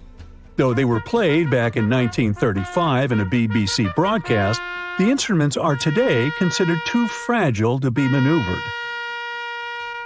The Great Pyramid was created as the final resting place of ancient Egyptian monarch Khufu. According to legend, French leader Napoleon entered the Great Pyramid and came back out looking shaken and super pale. He never revealed what he saw inside, but whatever it was is said to have affected him for the rest of his life. When Napoleon entered the pyramid, he would have walked through a super tight and ascending passageway. He'd then go through another passageway, known as the Great Chamber. This corridor would have been much taller than the previous one, and would have cobbles too. He'd then reach the King's Chamber, the centerpiece of the Great Pyramid, which was lined with huge blocks of granite. But it wouldn't have looked as grand as we might imagine. There are no hieroglyphics decorating its walls, as Egyptians only began decorating the burial chambers of pyramids much later on. The pharaoh's tombs deep inside the pyramid would have also been filled with treasures, from chunks of gold to the world's most expensive jewelry. But this would have all been looted a long time ago. The only thing that probably would have been left in there would have been a huge sarcophagus, which would have once contained the king's mummy. He'd also have to walk past the queen's chamber. This room most likely didn't hold any queens though, as pyramids were usually only built for one person. There are mysterious tunnels leading from here. To this day, no one is really sure what they're there for. And that's not the only mysterious and creepy thing Napoleon may have encountered, as stories of pharaohs leaving ancient curses on pyramids go way back. Many pyramids had warnings written on the outside, telling of horrifying things that would happen to those who entered and disturbed the peace. We might not know what exactly Napoleon found in the Great Pyramid that scared him so much, but we know for sure what was found in Tutankhamun's tomb. Tutankhamun was an ancient Egyptian pharaoh who was only 8 or 9 years old when he took to the throne. He became a cultural phenomenon when his tomb was discovered almost completely intact in 1922. His pyramid sits in the Valley of Kings in Thebes, modern Luxor, which is in Egypt. Unlike the Great Pyramid, Tutankhamun's tomb was covered in beautiful wall decorations. The walls told the story of how he would travel to the afterlife through the underworld. Egyptians believed all people would have to take this journey, so they would fill their tombs with objects and paintings to help them get there. There'd also be spells painted on the walls. They believed this would help people pass over to the next realm. The journey would be pretty long, and for that reason, the ancient Egyptians would also fill the pyramids with food. Tutankhamun's pyramid was filled with 8 fruit baskets. They even found something called gingerbread fruit in there. The rooms were jam-packed with furniture, statues, clothes, and staffs, amongst a whole bunch of other things. You'd likely find a lot of clothes and expensive jewelry in the pyramids as well. The ancient Egyptians wanted their ancestors to travel in style to the afterlife. They put Tutankhamun in his final resting place with over 50 pieces of clothing, all of the highest quality. There were tunics, scarves, gloves, and headdresses, and a ton of jewelry. Bracelets, pendants, necklaces, rings, and scarabs for protection were all found inside. Each of them was made of gold or precious stones.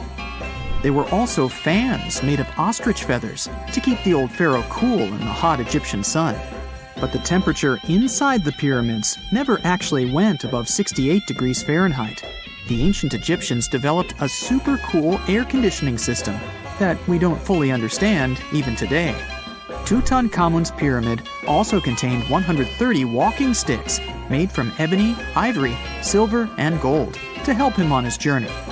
There were 3 chariots hidden away in case he got tired of all the walking. They also put 11 boat paddles inside, but there was no sign of any boat. The pyramids would be littered with the pharaoh's favorite scents and perfumes. During the excavation of Tutankhamun's pyramid, it quickly became clear that it had been robbed during ancient times. There was damage to doors and traces of oils left in empty jars. It looks like someone raided the pyramid for gold and the scents, perfumes, and oils that had been left for King Tut. There was still a bit of perfume, which was made from coconut oil and frankincense, left in one bottle. It seems like Pharaoh Tutankhamun loved board games. There was an ivory traveling set of senet in his pyramid. Although we don't know for sure exactly how to play it, we have figured out it was sort of an ancient Egyptian version of backgammon. It looks like it was a 2-player game where the goal was to knock your opponent off the board. Not really sure who Tutankhamun's mummy was supposed to play with though. The ancient Egyptians had some rituals that may seem pretty strange to us. For example, they used to shave their eyebrows off if they ever lost a cat. So it's not too surprising they put some really weird things inside pyramids. Archaeologists discovered a collection of mummified cats and scarab beetles in pyramids that date back more than 4,000 years. They were found in the pyramids of Saqqara, which is south of Cairo. They also found a bunch of makeup kits and mirrors inside. Makeup was worn proudly by both men and women in ancient Egyptian times. Eyeliner was the most popular cosmetic. The Rosetta Stone was one of the best discoveries ever made in pyramids. It was found by our man Napoleon Bonaparte and his team. It's a black granite rock that dates back to 196 BCE. It's transcribed in Greek, Demotic, and hieroglyphic. When it was translated in 1822, we got the key to understanding ancient Egyptian hieroglyphics for the very first time. The discovery of Queen Hatshepsut's mummy in 1903 changed our understanding of the Egyptians forever. After she had passed away, her successor, Thutmose III, removed most of the evidence of her reign, so we basically knew nothing about Egypt's first great female leader. She's now gone on to become one of the few and most famous female pharaohs of Egypt. Pharaoh Khufu even had a fully fledged boat in his pyramid. Archaeologists uncovered more than 1,200 pieces of a giant boat near the Great Pyramid at Giza. They reassembled the boat, and it's a whopping 144 feet long. It's most likely a solar boat, which was designed to carry the resurrected king with the deity Ra. Fun fact, the Pyramid of Giza is the last remaining of the 7 wonders of the ancient world. The other 6 are the Hanging Gardens, the Colossus, the Temple of Artemis, the Mausoleum, the Lighthouse, and the Statue of Zeus. This pyramid was also the world's tallest man-made structure for 3,800 years, and it's the biggest pyramid in Egypt. It took a staggering 2.3 million blocks of limestone, and some weighed as much as 80 tons. It took an incredible 100,000 laborers and a whopping 23 years to build. Its original height was a mega 480 feet. In 2017, archaeologists discovered something weird about Egypt's Great Pyramid. There's a hidden void that's at least 100 feet long, and no one really knows why it's there or what's actually inside it. The weird void is the first inner structure discovered within the 4,500-year-old pyramid since the 1800s. Scientists used cosmic rays to detect the massive hole, but are still no closer today to finding out what's inside. The ancient Egyptians took a lot of care building the pyramids, and everything was strategically placed and structurally sound, so it's super unlikely that this hole is due to blocks falling over time. Loads of pyramids also contain small model figurines called ushabti. These represented attendants. They believed they would come to life to serve the pharaohs in the afterlife. But it's amazing that all this stuff actually fit inside. There isn't actually a huge amount of space inside the structures. It's mostly just rock. Most people know that pyramids were built as grand tombs for the pharaohs, designed to ensure they had a smooth journey to the afterlife. The Great Pyramid of Giza, for instance, was constructed for the pharaoh Khufu. But what most people don't know is that this whole pyramid building trend started right here with the step pyramid of Djoser about 4,700 years ago. This massive structure was built for Pharaoh Djoser, a ruler from Egypt's 3rd dynasty. It rises 7 layers high above the ground and stands about 200 feet tall. We think of it today as a phenomenal architectural project. But for ancient Egyptians, the step pyramid of Djoser turned out to be more like a massive experiment, a trial run, if you will, to perfect their building skills before they moved on to even more ambitious pyramids. Reaching new heights is super exciting, but the real mystery is what is going on below the ground. In this pyramid's underground labyrinth, there is a network of tunnels stretching about 3.5 miles long, and some researchers believe these tunnels might have been part of a sophisticated water system that could completely change what we think about pyramid construction. Let's talk about this massive complex located in Saqqara. Surrounding the pyramid, there's what's known as a dry moat, a continuous trench that is up to 164 feet wide and almost 2 miles long. It forms a sort of rectangular shape around the pyramid. This trench has an average depth of about 65 feet. Now, if you were to add up all the earth and rock they dug out to create this moat, it would be about 10 times the volume of the step pyramid itself. For the longest time, people just assumed this trench was nothing more than a huge quarry, a place where they dug up stone and clay to build the step pyramid. Makes sense, right? But when you take a closer look, it doesn't add up. The trench is too narrow and deep to be practical for mining, and its layout doesn't match anything we know about ancient Egyptian quarrying methods. Plus, some sections of the trench are actually covered with a rocky ceiling, which would have made it nearly impossible to use as a quarry. Another theory suggests that the dry moat had some kind of spiritual significance. Maybe it was a sacred place, where souls of nobles gathered to serve the late king in the afterlife. There are even niches in the walls that work as a hint at this spiritual function. But most researchers believe that this purpose likely developed much later, long after the complex was built for Djoser. So what was the moat really designed for? In 2020, a researcher came up with a pretty intriguing idea. It is possible that this trench was actually designed to collect and manage water, especially after heavy rainfalls. Now, that makes sense when you consider the location. The moat sits in an area that could easily have been flooded by runoff water from nearby plains. This could also explain why the trench wasn't used for new graves until much later when the climate became drier and less prone to flooding. The story becomes even more intriguing, as this trench appears to be part of a larger, more complex hydraulic system within the Djoser complex. It is like the trench has several compartments, carefully carved out of the rock and connected by tunnels.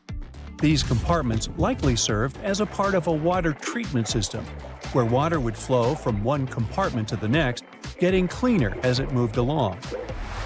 Now, here is where things start to tie into the pyramid itself. The Djoser complex has a series of underground shafts, and some researchers think that water from the moat's deep trench might have been used to power a hydraulic lift system, and this giant water-powered elevator could have been used to raise the heavy stones needed to build the pyramid. It worked like a volcano, but instead of lava, water did the heavy lifting. Imagine a big deep hole in the ground at the center of the pyramid site. Inside this hole, there was a huge wooden platform, kind of like a giant raft that could move up and down. When the workers wanted to lift a heavy stone, they would fill the hole with water. As the water rose, the wooden platform started to float up, carrying the stone with it, almost like a giant water-powered elevator. When the stone reached the right height, the workers slid it off the platform and onto the pyramid. The idea is that water from the deep trench, after being cleaned and filtered, would flow into these shafts. A massive float, possibly made of wood, would then rise as the water filled the shaft, lifting the stones up to where they were needed for construction. Once the stone was in place, they'd let the water out, lowering the platform back down to the bottom, ready to lift the next stone. This fancy hydraulic lift system could have been a game changer, making the whole building process a lot faster and more efficient without using a lot of workforce. It is like the ancient Egyptians were already embracing the whole idea of work smarter, not harder. But of course, not everyone is on board with this theory. Some experts argue that the area where the step pyramid of Djoser was built couldn't have held enough water from occasional rains to maintain such a fancy hydraulic system. The main theory suggests that, in the past, there might have been some kind of lake nearby that would have filled up after a period of rain, and this lake could have supplied water to the complex's hydraulic system. But there is no mention of such a lake in any ancient Egyptian writings, so it might be more of a what-if situation than a reality. And then there's the issue of the hard work itself. Remember when I said this method could have allowed the ancient builders to raise stones with far less effort? Well, that might not be entirely true. According to some experts, just building this hydraulic device would have required a lot more heavy work than simply moving the stone blocks using good old-fashioned manpower. And let's not forget, the step pyramid of Djoser is like a baby pyramid compared to those that came later. The stones used for Djoser's pyramid weighed, on average, about 660 pounds each, which is nothing compared to the more than 2.5-ton blocks used later for the pyramid of Chephren. If this cool water lift theory gets completely ruled out, we still need to explain how this pyramid was built in the first place. To answer that, we need to rewind a bit and talk about the original plans. See, before Djoser's tomb became a pyramid, the idea was to construct a simple mastaba. This type of tomb was pretty common in earlier periods, a flat-roofed, rectangular structure with sloping sides. But after the original mastaba was finished, they decided to expand it a bit by adding more layers on top. And then they added even more layers, until the construction reached 6 distinctive steps, each one smaller than the previous. And they probably did all this by raising those heavy stones using ramps, not a water-powered elevator. There is still so much we don't know about the Step Pyramid of Djoser. More research is definitely needed to fully understand how this system worked, or if it even existed at all. But the idea of using water to help build the pyramid adds a whole new layer to our understanding of ancient Egyptian engineering. It's a powerful reminder of just how clever and resourceful those builders were, using the natural landscape and the power of water to create one of the most iconic monuments in history. It's 1898, and you're taking part in excavations in Saqqara. This place, not far away from Cairo, is full of ancient tombs and pyramids. You're in your Indiana Jones mood and hope to find something really phenomenal to become famous. Gold, manuscripts, treasure maps, mummies of famous pharaohs. Wait, a wooden bird? You're really disappointed as it looks like a regular toy. An old one, but still. Little do you know that years later, someone would propose that your bird was actually an ancient monoplane. So the artifact, nicknamed the Saqqara bird, is made of a sycamore tree. The birdie has a wingspan of just 7 inches and weighs around 40 grams. A perfect original souvenir from Egypt, I would say. It's over 2,000 years old and looks pretty plain, without any carvings of feathers or other intricate ornaments. It has a beak and eyes though, which makes our find look like a hawk, the emblem of the deity Horus. Its tail is rather unusual as it's squared, looks weirdly upright, and it seems like the sunken part of it was the place for a now missing piece. Humans love solving a good mystery, so there have been several attempts to explain the use of the birdie.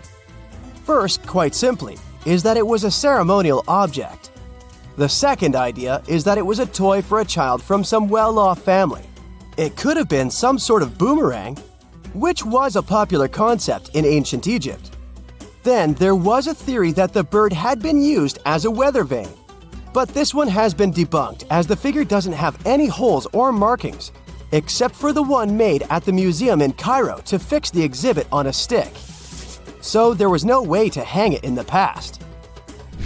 Almost a century after the bird was found, Egyptologist Dr. Khalil Masiha proposed a new theory that it could have been a model of a monoplane. He believed the bird was missing a horizontal tailplane. Otherwise, it had its wings set at a right angle, similar to that of modern planes. It could have worked to generate the aerodynamic lift necessary for flights. Dr. Masiha also claimed that it was common at that time to place miniature models of technological inventions in tombs. So, did the ancient Egyptians really invent the plane in 200 BCE? That would make the Wright brothers, who are considered the inventors of aviation, really upset. They made one of their first flights only in 1903. There's just one way to know for sure, and that is to test the model. But you know, the ancient museum in Cairo would unlikely let one of their cherished exhibits fly around like a toy. That's why glider designer Martin Gregory built a similar model, this time of balsa wood, and concluded that even with the missing tailplane, the plane wasn't much of a flyer. Case solved? Not really. This didn't sound convincing enough to the History Channel, so they invited an aerodynamics expert to build another replica of the bird. He tested it in weather conditions similar to those in Egypt and was impressed with the little plane's abilities. So, if they did invent the prototype of a plane back in the times of pharaohs, it would be a good example of an oupart. That's an out-of-place artifact, an object that's way ahead of its time in terms of technology or history. And the Saqqara bird isn't the only example of such a revolutionary concept. In 1901, a group of divers retrieved the Antikythera mechanism from an underwater shipwreck near the Greek island of Antikythera. It's been dubbed the world's first analog computer, and it's currently dated around 100 BCE. The bronze mechanism could tell the position of the sun, moon, planets, and stars, as well as the lunar phase, the dates of upcoming solar eclipses, and even the speed at which the moon moves through the sky. No one's sure who used it and how or where it was made. But it's obvious that it's extremely precise and way too advanced for its time. The first flushing toilets in the world were invented in the middle of the 20th century. Just kidding. The ancient Minoans on the Mediterranean island of Crete and the Indus Valley civilization both came up with this brilliant invention at the same time, around 4,000 years ago. The plumbing and sanitation were so well done that no one managed to design anything better until 2,000 years later. One ancient Minoan lavatory was discovered at the Palace of Knossos.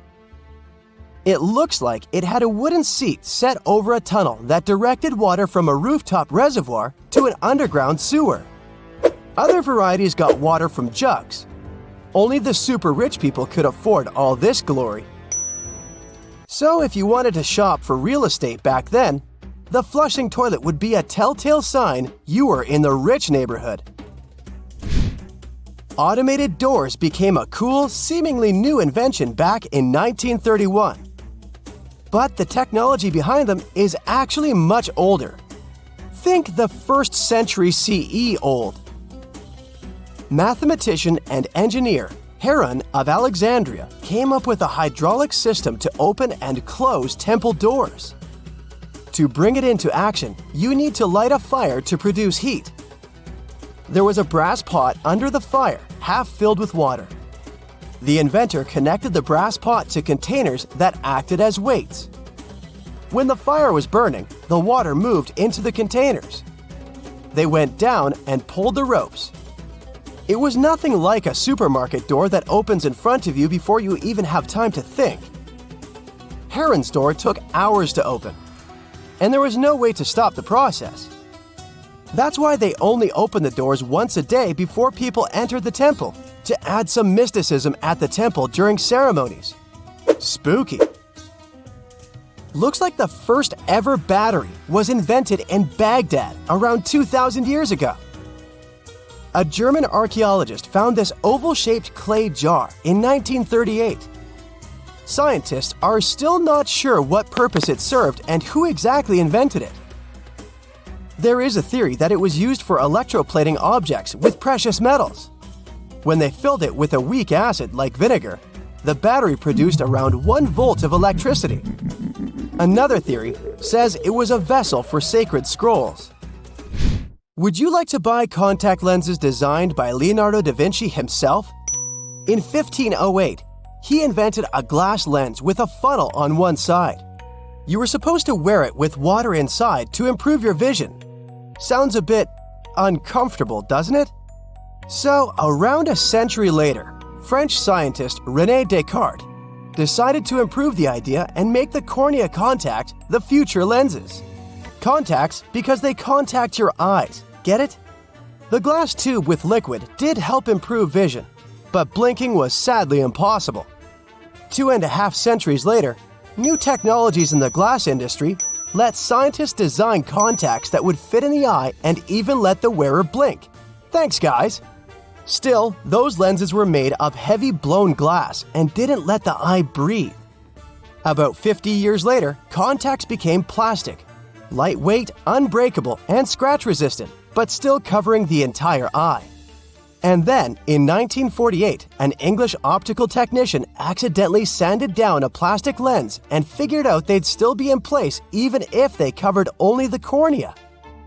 Imagine you're living in 19th century London and need to send a message to New York. It would have taken about 10 days to get there by ship. So when delivery time went from days to hours in 1858, it was a true sensation. The first message was sent by Queen Victoria herself. It was all made possible thanks to the transatlantic telegraph cable, running under the ocean. Sadly, the new cool invention only lasted a few weeks. It took years to bring it back to life. A gruesome discovery took place in Egypt some years ago. You want to hear about it? 16 human hands, carefully buried in 4 eerie pits. They didn't look too much like human hands at first, since they were abnormally large, but they were. Weirdly, there were only right hands. No left hands were in sight. It turned out that it points to the practice of an ancient dark ritual. Old Egyptian art and tales talked of a ceremony where warriors would present the right hand of their adversaries as proof of victory and ask for gold in return. Egyptians believed in the afterlife, so cutting off someone's hand meant you cut off their power eternally. Guaranteeing this type of defeat was interesting to the winning party. Here, the fight was between Egyptians versus Hyksos, who lived in what was once known as Canaan. Egypt has always been the center of some history-changing findings, and some time ago, this papyrus was found. If we stretched it open, it would be just a tad bigger than the height of a skyscraper. The world's tiniest skyscraper, which is located in Wichita Falls, Texas. When humans didn't write on their notes app, they wrote on this thing, made from the medulla of a papyrus plant. Around 2,000 years ago, ancient Egyptians wrote something reminiscent of a book where they describe most of their funerary traditions and their visions of the afterlife. It's considered one of the most important texts from ancient Egypt and is still sold in bookstores to this day. This ancient manuscript was unearthed from a chamber located just south of the Pyramid of Djoser, located in Saqqara. Oh yes, Djoser is the oldest pyramid in Egypt and not the Giza pyramids like most people think. So recently, the site of Saqqara buzzed with excited archaeologists who probably found one of Egypt's oldest complete mummies. They believe that this beautiful and well-preserved mummy was that of a wealthy man. He was discovered in a deep shaft, covered in layers of gold leaves. There are many symbols that show he was an important and wealthy man, like the band he wore on his head, the bracelet on his chest, and the fact that he was embalmed with a tunic, which was reserved for Egypt's finest. The most exciting part of the entire discovery was finding the resting place sealed with mortar, just as the ancient Egyptians had left it 4,300 years ago. Now this may sound weird, but back in 2008, archaeologists discovered a missing pyramid. Now it went missing because it deteriorated over the span of 4,000 years. Today, you can only see its base. It was a pretty important site back in ancient times. It is said that around the area of the pyramid, the ancients hosted a special type of ceremony where high priests would carry mummified remains of sacred bulls. Now here's a fun fact. Ancient Egyptians believed that Apis bulls were earthly incarnations of the city deity of Memphis and was connected to rites of fertility. It wasn't just any Apis bull, though. They needed to be all black, with a single white mark between its horns and a bunch of very specific characteristics. They were selected by the local priests and honored until they passed away. After that, they were mummified and buried in underground galleries. Meanwhile, this missing pyramid sort of disappeared around the 1800s. It was a German archaeologist who first found it in the village of Saqqara. He called it the Headless Pyramid when he first found it. But then, years after the official discovery, the desert sand came along and covered the whole thing. There were some excavations between the 19th and 20th centuries, but they weren't too systematic. That's why scientists were so thrilled when they dug an entire pyramid's base after removing the 25-foot mound of sand that was covering it. Oh, and it turns out American archaeologists are excavating a cemetery in Egypt that could contain over 1 million mummified bodies. So far, archaeologists have dug around 1,700 mummies. One of the main differences from other classic Egyptian mummies is that these people weren't kings and pharaohs. They were commoners that most likely lived about 1,500 years ago, when Egypt was controlled by the Roman and Byzantine empires. The name of the cemetery is cool, though, the Way of the Water Buffalo, just in case you want to check it out on your next trip. Other than bulls and buffaloes, ancient Egyptians also liked baboons. Are you seeing a pattern here? In the beginning of the 20th century, archaeologists discovered a site filled with mummified baboons in a place called, guess what? The Valley of Monkeys. An animal wouldn't have been mummified if it wasn't considered important. Certain animals were more important than others, since they were linked to specific deities. Jackals were connected to Anubis, the ancient god of the afterlife, and cats were likened to the female deity Bastet. Baboons were a pretty big deal, since they were believed to be connected to Thoth, the deity of wisdom and advisor to Ra, one of Egypt's supreme deities. The archaeologists who studied these animals weren't too happy. They think these baboons were kept inside and were deprived of sunlight for most of their lives. They had extreme vitamin D deficiencies and they were poorly fed. Maybe Thoth got angry with these baboon keepers. Just a guess. Since there's never a boring day for archaeologists in Egypt, they also found human mummies with golden tongues. Since Egyptians were all about the afterlife, they believed that golden tongues might help a person speak once they pass to the other side. I mean, it's a long shot, but hey, why not? Some of these mummies were placed in wooden coffins with goods, such as necklaces, pottery, golden artifacts in the shape of lotus flowers and scarab beetles, and iPhones. Just kidding. A new temple was also unearthed recently in Egypt. Scientists believe it was dedicated to honor Zeus Cassios. That deity would be a cross between Zeus, the almighty Greek deity of the sky, and Mount Cassios. While digging around the Sinai Peninsula in Egypt, archaeologists spotted 2 pink granite columns poking out of the ground, and bingo. They believe these columns represented the temple's front gate and collapsed during an earthquake many years ago. And speaking of deities, there weren't only super serious deities. Recently, scientists unearthed a golden ring in a city south of Cairo. No, Frodo, it's not magical. It was a normal gold ring, but it had the depiction of the deity of fun, officially named Bes. This deity is often described in sacred texts as a happy chubby dwarf. Today, many tattoos we get are sorta deprived of any sense and are made of aesthetic purposes only. In ancient Egypt, though, women would get tattoos as a token of protection for childbirth. That's what scientists think, at least. Around the Nile region, scientists found some mummies that had well-preserved tattoos, which is a rarity since the skin deteriorates so easily. 2 of these women tattooed their lower backs, and the drawings were simple. They were mostly pictures, including that same chubby dwarf we just talked about, Bes. He also had a side hustle as the protector of women during childbirth. Now, would you believe me if I told you ancient Egyptians invented robots? No? Well, that's because that's not entirely true. Sure, they were astronomers, mathematicians, and engineers, and somehow they also squeezed an eccentric invention into that package – an automated deity some scientists called Hathor. This wooden statue had been in the Metropolitan Museum of Art for years before someone noticed its secret. With the help of an X-ray machine, specialists discovered a mechanical operating system inside it. The pulley-like axis goes from the statue's shoulder to her left leg. When the system rotates, the statue raises and lowers her hand. Hey, pick me, pick me! Let's face it, most ancient tombs have been looted at least once. No matter how scary the rumors could have been, most mummies were open too. But one. This is the Bashiri mummy, and it puzzles everyone so much that nobody dares to see what's inside. Meet Howard, but you must know him already if you're into Egyptian history. He's primarily famous for discovering King Tut's tomb back in 1922. But few people know that before this revolutionary discovery, he had probably found another mummy. It happened in 1919, and it goes by several names, either the Bashiri mummy or the Mummy of Pacheri, or the Untouchable One.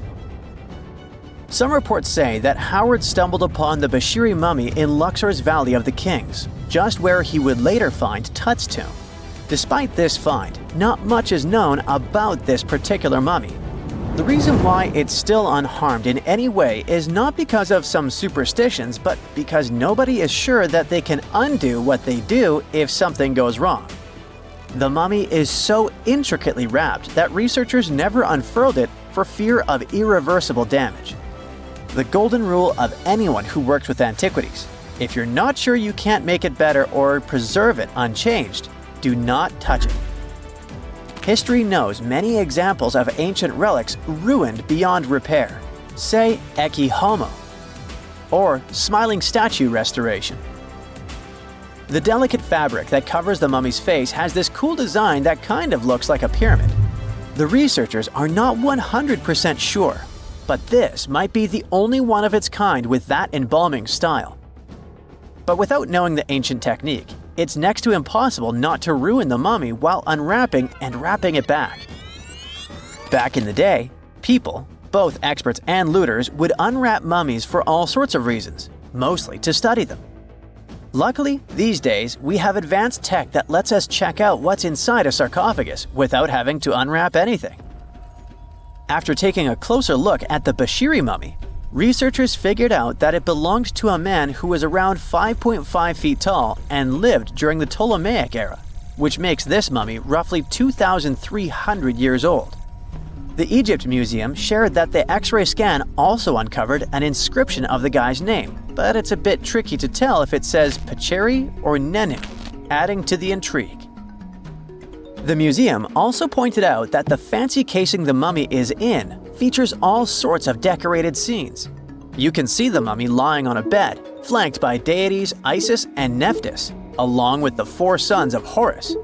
Plus, there are 2 images of the funerary god Anubis at the feet of the casing. By the way, Bashiri mummy is not the only one that has remained untouched. This is Issa Temkebde, and Gaston Maspero, a French archaeologist, made the decision to leave her mummy untouched, wanting to keep her resting peacefully since she was in such amazing shape. He did mention, though, that her tomb had been raided long ago. Thanks to some X-ray work, we learned more about the mummy. The scans revealed a few artifacts still wrapped up with the wife of a high priest, including amulets around her neck, right arm, and forehead. The X-rays also showed she had some dental issues and arthritis in her knees. While she passed away as an older woman, it's tough to pinpoint her exact age. However, various sources from her son's reign indicate that she was held in high regard in the kingdom. Isatemkebd served as the sister wife of Penejam II. You got me right, they were related by blood and were siblings, but back then it was pretty common to get married this way to preserve the purity of the bloodline. Say that to Habsburg, duh. Their chase for purity only led to inbreeding and the notorious Habsburg's jaw. Right, I guess we should not judge ancient Egyptian rules and morals, but what we can say for sure is that both Bashiri and Isatemkebd were incredibly lucky to stay untouched. The odds were not in King Tut's favor, though. The researchers' work hit him hard. The tomb itself was discovered in 1922, but it wasn't until 1925 that the nested coffins were opened during an excavation. The outer coffin, held together with silver pins, opened up to show another coffin shaped like a mummy, decorated with colorful glass and flower garlands. There were worries about the king's mummy because it had been exposed to moisture. The middle coffin was pretty heavy and didn't have any handles, so they had to be super careful taking it out. Inside the innermost coffin, which was solid gold and wrapped in a red cloth, they found the royal mummy, and this all went down on October 28, 1925. Tutankhamun's mummy, measuring about 6.07 feet, fit snugly into the innermost coffin, which was 6.17 feet long. You can already tell there was a problem, right? Imagine how hard it is to extract something as fragile as an ancient dried-up mummy, especially when there's not much room for maneuver. Plus, the mummy looked sus. It was pitch black. Howard Carter, the lead archaeologist of the expedition, estimated that around 2 buckets worth of oils had been poured over the mummy. But care had been taken to avoid the mask and feet. It was made to preserve him better.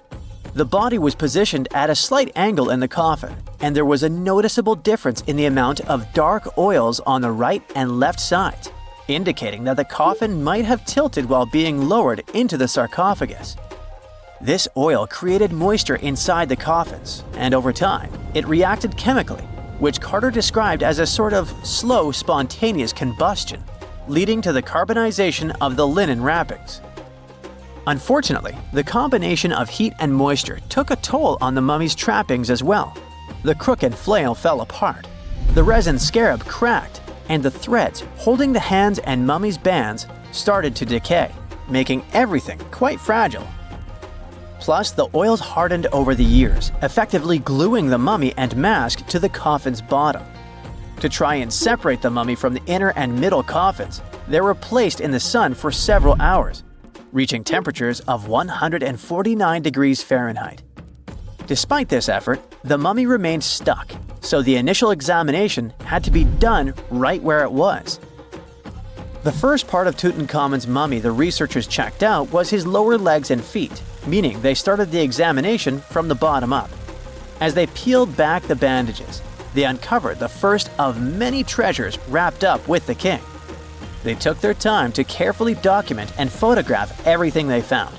The inner layers of bandages were in pretty bad shape, mostly turning to dust, making it tough to figure out how everything was originally wrapped. Still, the overall methods matched what was seen in other nobles' mummies from that time. Lots of folded linen pads were used to shape the torso and thighs. The outer and inner bandages were made from fine linen, while the middle layers were coarser. They had some intricate bandaging around the shoulders and chest with a similar style around the groin. Each limb, along with fingers and toes, which were fitted with gold caps, was wrapped separately. Tutankhamun even wore gold foil sandals on his feet. They hoped to separate the mummy from the coffin by removing the outer bandages, but the resins had stuck the body to the coffin. So, the researchers ended up chiseling it out. To do this, they had to cut the torso in half at the hips and disarticulate the arms to continue unwrapping. Each part was treated with hot paraffin wax for stability, and later the hands and feet were reattached with resin. Finally, they used hot knives to detach the head from the mask. To check the teeth, it was decided to make an incision around the jaw and neck, which was later fixed with resin. So technically, the scientists did all they could to preserve the mummy, but still, in a way, it ended up being damaged beyond repair. What do you think? Should they have left it in the coffin? Or did they do the right thing? Let us know in the comments.